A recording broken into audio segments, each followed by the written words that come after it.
अच्छा, ऐसा धोखा हमारे साथ किया, भोगोगे तुम। ये जो निकलता है ना भोगोगे, ये अकाट्य होता है। क्योंकि किसी का भी हृदय, मान लो किसी भी जीव जंतु को आप कष्ट दें और उसका हृदय आह भर जाए, तो वो आह वज्र की लेख है, तुम्हें भोगना पड़ेगा। वो आह किसी की ना लेना जिंदगी। कोई ऐसा कोई आह भर करके कह दिया तुम समर्थ हो, हम तो कुछ कर नहीं सकते, और अंदर से दुख, फिर तुम्हारी सामर्थ्य काम नहीं करेगी, मिट्टी में मिला देगी। ऐसा नहीं कि आप जो कर रहे हैं कोई देख नहीं रहा, कोई हिसाब किताब नहीं, जो कर रहे हैं अवश्य में भोक्तव्यम, बहुत सावधान।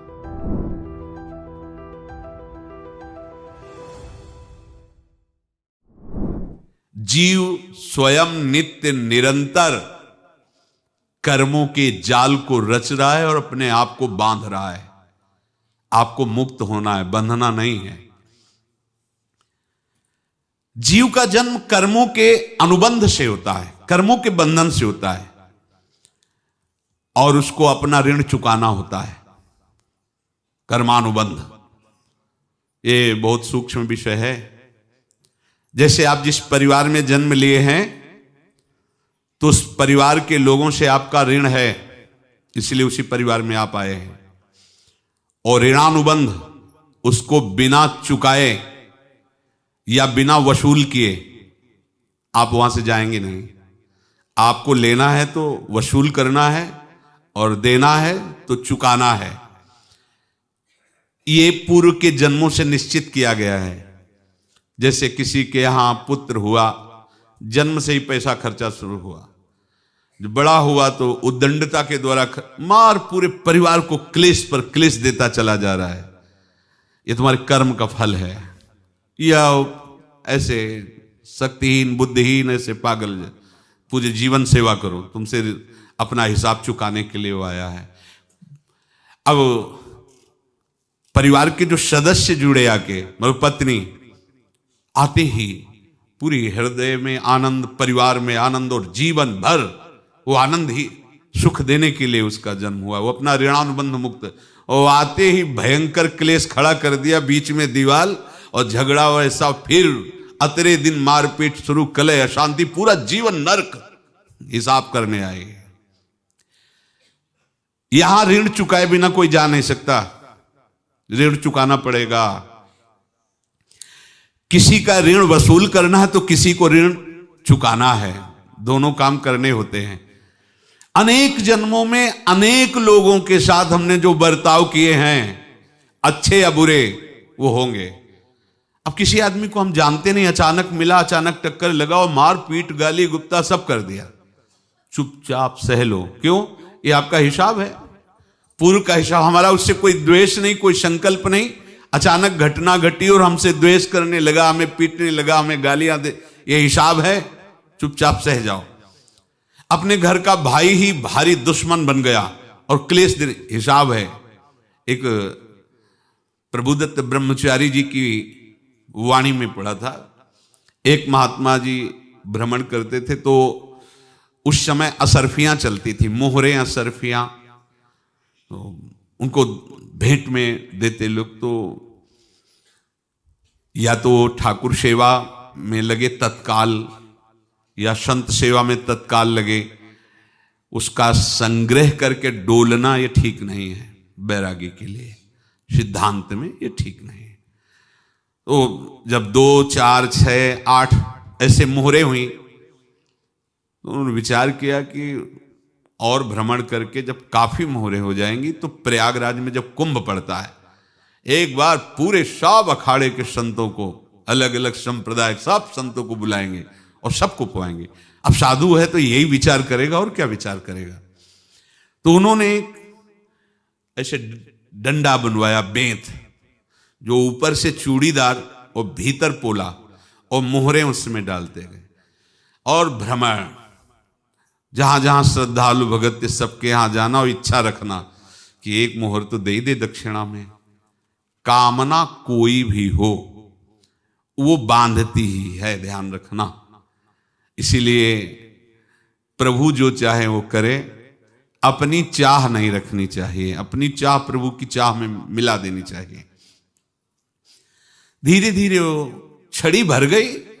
भ्रमण करने वाले महात्मा चूड़ी लगाई, इंतजार करते रहे। जब प्रयाग का कुंभ पड़ा तो चले। तो रास्ते में एक गांव में पूछा जाता है, जैसे कहीं रुको कि कोई श्रद्धालु ऐसा है जो संत सेवी है। तो कुछ लोगों ने बताया, हाँ एक परिवार है बहुत संत सेवी है और आपको मिलाते हैं उनसे। आइए महाराज, घर में रुका, खूब अच्छा हलवा पूड़ी पवाया और जो घर के मालिक थे चरण दबाए। चरण दबाते दबाते उनकी दृष्टि पड़ी उस डंडे पे। इतना मोटा और ऊपर से कुछ चूड़ी सी भी नजर आ रही, इस डंडे में तो कोई रहस्य है ही है। अब महात्मा जी को खवा पिला के सुला दिया। महात्मा जी जब सो गए तो पत्नी से धीरे से कहा, वो डंडा लाओ बाबा जी का डंडा। वो चूड़ीदार जो ही खोला पलटाया तो सैकड़ों मोहरे उसमें। ऐसे संत रोज पधारे भगवान, तुम आनंद हो जाए फिर क्या। पत्नी से कहा, नाप के कंकड़ लाओ। वो तो महात्मा जी तो खाए खीर पूड़ी, आराम से सो रहे। रात में पूरी प्लानिंग करके उसमें कंकड़ भर के चूड़ी लगाकर सिराने रख दिया, सारी मोहरें हटा ली। महात्मा जी आराम से छड़ी उठाए तो वजन पक्का। वैसे बड़े लोग चतुर होते हैं, पर ये नहीं जानते कि कर्म कितना भयानक होता है। और उनकी कोई संतान नहीं थी, पर धन में इतना प्रेम उनको था। बहुत सावधान। साधु महात्माओं के पास जो अर्थ है, गृहस्थी अगर आता वहीं से है, पर अगर उसको जोर जबरदस्ती या किसी छल कपट से, तो वो उसका विनाश ही करता है। आज तक का प्रमाण है। अब उनको ये भाव पता नहीं होगा, या पता होगा तो लोभ के कारण वो उसको मान नहीं पाए होंगे। महात्मा जी गए प्रयाग में, किसी अखाड़े पर रुके और वहां प्रार्थना की कि कल जो है संपूर्ण अखाड़ों का निमंत्रण किया जाए और सब संतों को भोग पवाया जाए और उनको दक्षिणा भी दी जाए। महंत ने सोचा कि बहुत बड़ा है तो उत्सव है, क्योंकि प्रयाग में कितने हजारों संत महात्मा सब। तो उनका महाराज बोरों इसमें चीनी और टीनों घी लगेगा, सब व्यवस्था। बोले आप मंगाइए, एक एक हिसाब हम करेंगे, हमारे पास सब व्यवस्था है। बोले कुछ तो पहले दे दो, इकट्ठे देंगे हम। उनको था कि अगर हम छड़ी खोला और दो चार मोहरे दी, किसी को पता लग गया तो गड़बड़ हो सकती। बोले हम भंडारे के समय आखिरी में सब कुछ आपको दे देंगे। ठीक है। वो अपने पास से पैसे लगाकर खूब जितना सामग्री सब लाए, लाखों की, और सब संतों को निमंत्रण कर दिया। संत जन निमंत्रित हो गए, भंडारा बन रहा है। तब वहां के महंत है और उनका देखो भंडारा भी बन रहा है, संतों को निमंत्रण। अब आप अर्थ की व्यवस्था कीजिए, क्योंकि इतनी बड़ी हमारी सामर्थ्य नहीं थी जितना हमने किसी तरह हमने व्यवस्था की। अब मुझे अर्थ चाहिए, तभी आगे की व्यवस्था बढ़ेगी। संतों को दक्षिणा देंगे और जिनसे अर्थ लिया उनको दे। देखो रसोई बन गई है सब। उनका छत में विश्वास नहीं तो ये अभी चूड़ी खोली। उनको तो था ना कि मोहरे हैं, कंकड़। तो अब जैसे कितना उनको सदमा लगा होगा। हजारों संतों का निमंत्रण, रसोई बन, मतलब संत हो के छल कपट। तो उनका महाराज आपने तो हमारा नाश कर दिया, जो महंत थे। अब बताओ रसोई बन गई, संत निमंत्रित हो गए, और आप ये कंकड़ दिखा रहे हैं हमको। आपने तो हमें बर्बाद कर दिया। हमारी इतनी सामर्थ्य नहीं थी, आप पहले बता देते। संत होकर ऐसा छल कपट। अब वो बोले तो क्या बोले, क्योंकि उनको पता था कि मोहरे हैं इसमें। अंदर से उनका चिंतन गया उसी सेठ के पास, अच्छा ऐसा धोखा हमारे साथ किया, भोगोगे तुम। ये जो निकलता है ना भोगोगे, ये अकाट्य होता है। क्योंकि किसी का भी हृदय, मान लो किसी भी जीव जंतु को आप कष्ट दें और उसका हृदय आह भर जाए, तो वो आह वज्र की लेख है, तुम्हें भोगना पड़ेगा। वो देखो भीष्म जी को भोगना पड़ रहा है ना। सांप को ऐसे धनुष की नोक से उठाया और बंबूल के कांटों के ऊपर फेंक दिया, कई दिन तक छेदा हुआ, वो आह भर करके मरा। तो आपको 6 महीने बाणों की सैया पर आह किसी की ना लेना जिंदगी में। कोई ऐसा कोई आह भर करके कह दिया तुम समर्थ हो, हम तो कुछ कर नहीं सकते, और अंदर से दुखी, फिर तुम्हारी सामर्थ्य काम नहीं करेगी, मिट्टी में मिला देगी। फिर ये तो संत थे और भगवत आराधना के लिए, संत आराधना के लिए ही ऐसा किए हुए थे। अब इनका कैसे मुंह दिखाएं, अब क्या करें। सुबह संत जन आएंगे, सबके बीच में हमारी कि देखो इन्होंने, अब क्या करें। गए और संगम में जाके छलांग लगाई, अपने प्राण त्याग दिए। अब उनके तो पास मोहरे थी और व्यापार बढ़ा, और 9-10 महीने बाद ही लड़का हुआ। अब तो उनको कि संत फलीभूत हो गया। देखो व्यापार चल रहा, लड़का नहीं होता था, लड़का भी हो गया, बड़ा आनंद छा रहा है। जब से वो प्रकट हुए और धन की वृद्धि शुरू हो गई, पढ़ाई लिखाई में उनके खर्चा हुआ सब, बस बीमारी शुरू हो गई उनके शरीर में। अब उसमें पैसा जाना शुरू हुआ। इतने आसक्त तो वो दोनों हो गए कि कुछ भी हो, व्यापार ठप, संपत्ति बेचना शुरू। तो उन्होंने कहा कि बेटा मैं क्या कर सकता हूं तुम्हारे लिए। बोले हमारी अंतिम इच्छा है प्रयाग चलो, और जितने प्रयाग में संत महात्मा सबको एक बार भंडारा करवाओ, हमारी इच्छा अंतिम है, क्योंकि अंतिम यही इच्छा थी। बोले अब ज्यादा संपत्ति तो नहीं रह गई, तो बोले घर बेच दो, मेरे लिए ही तो है, बेच दो। मुझे लगता मैं बचूंगा नहीं, पर मेरी अंतिम इच्छा पूर्ण कर दो। घर बेच दिया, जेवर बेच दी। वहां गए, जब संत सेवा की तो बोले मुझे संगम तक ले चलो।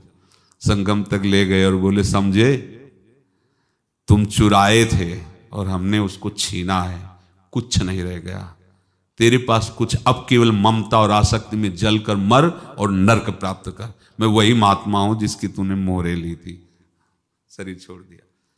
महात्मा को जन्म लेना पड़ा और इनको दुर्गति भोगनी पड़ी।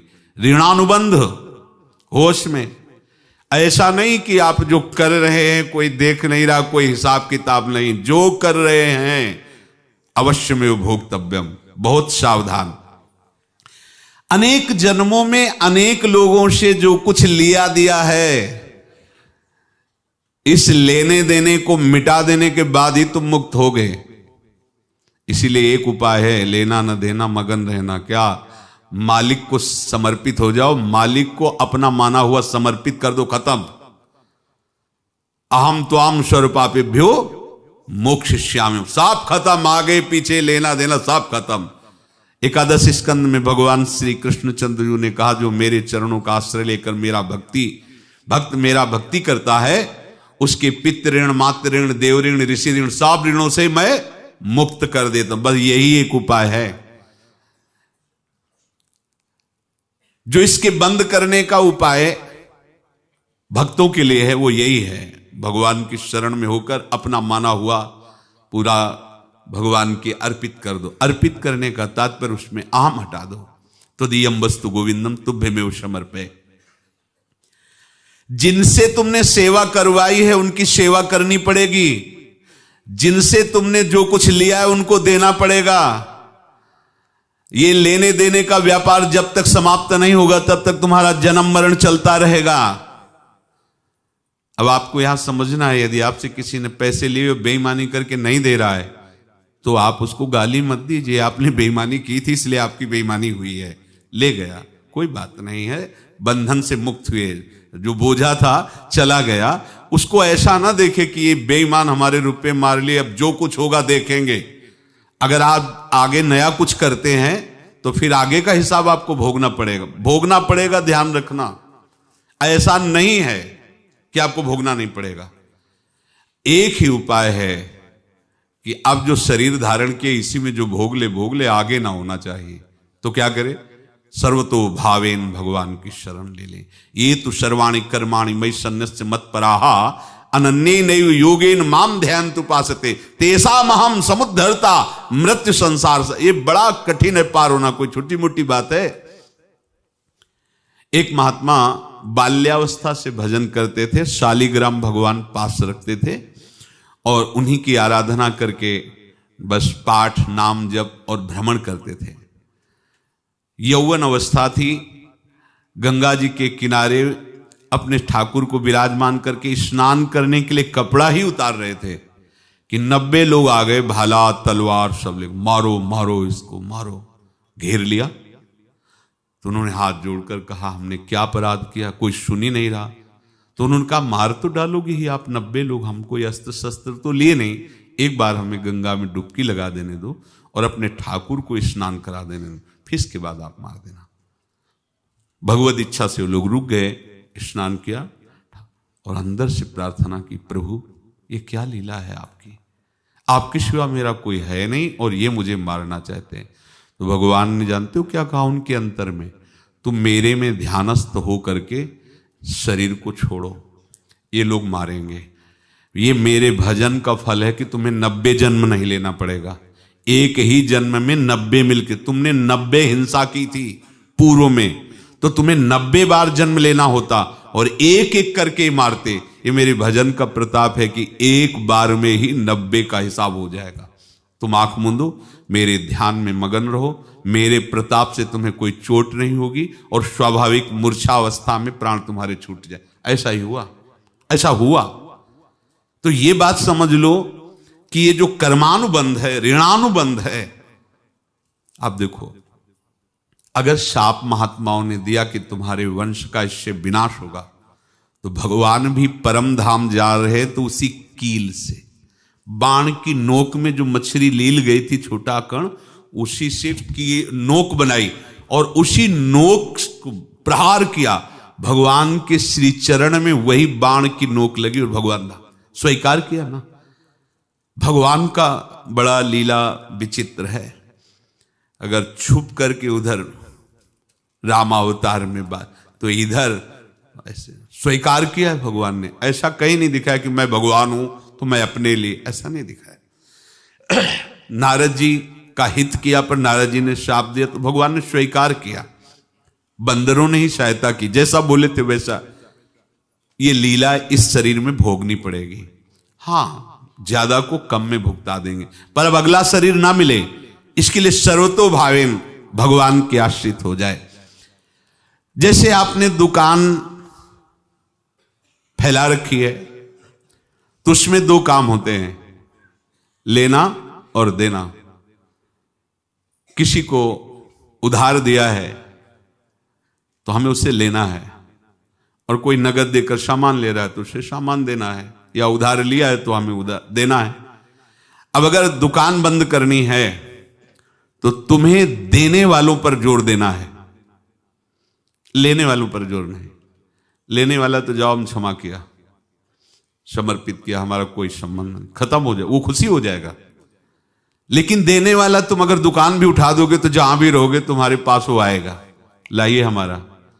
तो देने पर नजर रखिए, जिसका जिसका हिसाब है वो आपके सामने आता जाए, हटाते जाओ। लेने पर नजर मत रखिए और दुकान फौरन उठा दीजिए, नहीं अगर लेते देते रहे तो चलता रहेगा। आगे चलकर कुछ लेना न देना, मगन रहना बस अपने प्रभु के चिंतन में। अब हम कैसे जाने कि किसको क्या देना है, हमें क्या पता? तो हम पूरा हिसाब जिनको पता है उनको दे देते हैं, समझ रहे हो? उनको पता है क्या लेना है क्या देना है, तो इनके पास पहुंच गए, सरकारी हिसाब से सब बराबर कर देंगे। हमको अपनी जिम्मेवारी इनकी चरणों में समर्पित कर देना है, तभी हम जीवन मुक्त होंगे। ये रहस्य की बात है। प्रभु कह रहे हैं, यस्य सर्वे समारंभा काम संकल्प वर्जिता ज्ञानाग्नि दग्ध कर्माणं तमाहु पंडितम बुधा। जिसके संपूर्ण कर्मों के आरंभ संकल्प और कामना से रहित हैं, तथा जिसके संपूर्ण कर्म ज्ञान रूपी अग्नि से जल गए हैं, उसको ज्ञानी जन भी पंडित कहते हैं, बुद्धिमान कहते हैं। पूज्य श्री भाई जी महाराज कह रहे हैं, जैसे वहां ज्ञानाग्नि से दग्ध कह रहे हैं, तो अपने वृंदावन वासियों का प्रेमाग्नि से सब कर्म संस्कार दग्ध होते हैं। जिस समय आपके हृदय में भगवत प्रेम का प्रादुर्भाव होगा तो लेश मात्र कभी तुम्हें दुख नहीं भोगना पड़ेगा। प्रेम का प्रादुर्भाव होते ही दुख का नाश हो जाता है, महासुख। जब प्रेम का प्रादुर्भाव होगा तो समस्त पाप भस्म हो जाते हैं, अशांति नष्ट हो जाती है, संसार ज्वाला स्पर्श भी नहीं कर सकती है। जब भगवत प्रेम का प्रादुर्भाव होता है तो हो सकता है उस उपासक के जीवन में दुखों का पहाड़ टूट पड़े, परिवार खिलाफ, शरीर रोगी, अव्यवस्था, बहुत बहुत कुछ, सब कुछ। कह रहे हैं इतना सब होने पर भी उसके हृदय में कोई भी दुख नहीं होता। ऐसा सामर्थ्यशाली भगवत प्रेम है। भगवान के चरणारविंद का जिसके हृदय में प्रेम है, भाव